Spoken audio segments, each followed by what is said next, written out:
Klasifikasi dana cadangan. Mengacu pada PSAP nomor 1 paragraf 65, dana cadangan merupakan dana yang disisihkan untuk menampung kebutuhan yang memerlukan dana relatif besar yang tidak dapat dipenuhi dalam 1 tahun anggaran.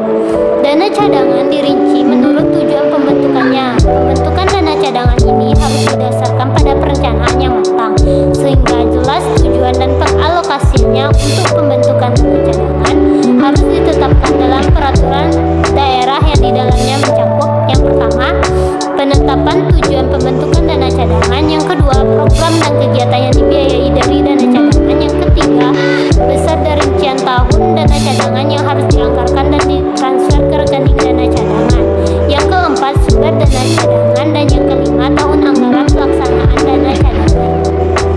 Nah, selanjutnya klasifikasi dana cadangan. Dana cadangan masuk ke dalam bagian dari aset. Dana cadangan dapat diklasifikasi atau dirinci menurut tujuan pembentukannya. Contohnya sebagai berikut.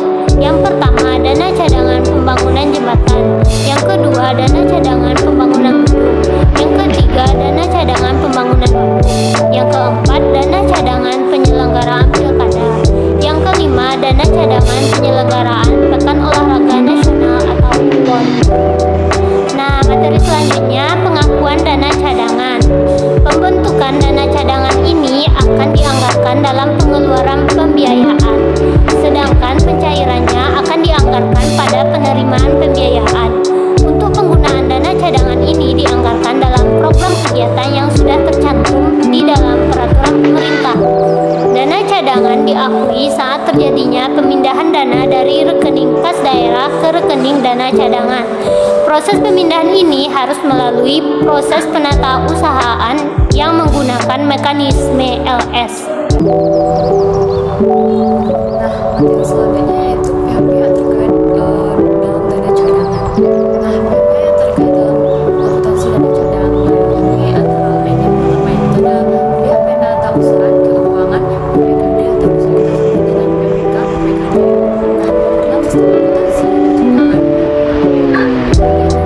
juga sebagai yang pertama itu mencatat transaksi atau kejadian dana cadangan berdasarkan bukti transaksi yang sah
dana cadangan akan dilakukan pada tanggal 1 Februari tahun 2020 berdasarkan bukti transaksi berupa Bank nomor 3 NK 2/2020 tanggal 1 Februari 2020 tentang pencairan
dana hanya menjadi kewenangan BPKD dan beberapa lainnya menjadi kewenangan SKPD.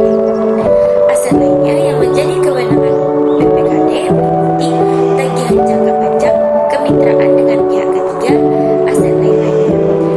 Aset lainnya yang menjadi kewenangan SPKD meliputi aset terwujud dan aset lainnya. Materi selanjutnya yaitu tentang karakteristik aset lainnya. Aset lainnya memiliki karakteristik pengakuan dan pengukuran yang khas yaitu sebagai berikut. A. Yaitu tagihan jangka panjang. Tagihan jangka panjang terdiri atas dua. Yang pertama, tagihan penjualan ansuran. Tagihan penjualan ansuran menggambarkan jumlah yang dapat diterima dari penjualan aset pemerintah daerah secara ansuran kepada pegawai atau kepala daerah. Yang kedua yaitu tagihan tuntutan ganti kerugian daerah. Menurut Undang-Undang Nomor 15 Tahun 2006 tentang BPK, ganti kerugian adalah sejumlah uang atau barang yang dapat dinilai dengan uang yang harus dikembalikan kepada negara atau daerah oleh seseorang atau badan yang telah melakukan perbuatan melawan hukum, baik secara sengaja maupun lalai. Yang B, kemitraan dengan pihak ketiga, yaitu untuk mengoptimalkan pemanfaatan barang milik daerah yang dimilikinya. Pemerintahan daerah diperkenankan melakukan kemitraan dengan pihak lain dengan prinsip saling menguntungkan sesuai dengan perundang-undangan. Kemitraan ini dapat berupa yang pertama yaitu kemitraan dengan pihak ketiga berupa sewa. Kemitraan dengan pihak ketiga berupa sewa ini dapat diakui pada saat terjadinya perjanjian kerjasama atau kemitraan. Yang kedua yaitu kerjasama pemanfaatan. Kerjasama pemanfaatan ini yaitu pendayagunaan barang milik daerah oleh pihak lain dalam jangka waktu tertentu. Yang ketiga yaitu bangun guna sera. Bangun guna sera ini adalah suatu bentuk kerjasama berupa pemanfaatan aset pemerintah daerah oleh pihak ketiga atau investor tersebut mendirikan bangunan atau sarana lain. Yang keempat yaitu bangun seraguna. Bangun seraguna ini adalah pemanfaatan aset pemerintahan daerah oleh pihak ketiga atau investor dengan mendirikan bangunan atau sarana lain berikut fasilitasnya, kemudian menyerahkan aset yang dibangun tersebut kepada pemerintah daerah untuk dikelola sesuai dengan tujuan pembangunan aset tersebut. Yang C, aset tidak berwujud. Nah, aset tidak berwujud ini adalah aset non-moneter yang tidak mempunyai wujud fisik dan merupakan salah satu jenis aset yang dimiliki oleh pemerintahan daerah. Aset tidak berwujud ini terdiri atas yang pertama goodwill. Goodwill adalah kelebihan nilai yang diakui oleh pemerintahan daerah akibat adanya pembelian kepentingan atau saham di atas nilai buku. Yang kedua yaitu hak paten atau hak cipta. Hak-hak ini pada dasarnya diperoleh karena adanya kepemilikan kekayaan intelektual. Yang ketiga yaitu royalti. Royalti ini nilai manfaat ekonomi yang akan dapat diterima atas kepemilikan hak cipta atau hak paten dan hak lainnya. Yang keempat yaitu lisensi. Lisensi adalah izin yang diberikan pemilik hak paten atau hak cipta yang diberikan kepada pihak lain berdasarkan perjanjian pembelian hak tersebut.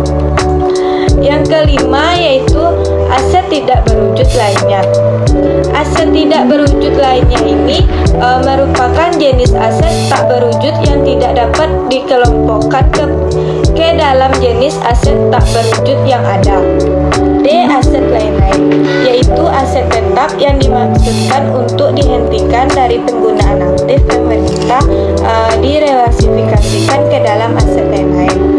Hal ini dapat disebabkan karena rusak berat, usang, atau aset tetap yang tidak digunakan karena sedang menunggu proses pemindahantanganan, proses penjualan, sewa beli, pehibahan, penyertaan modal.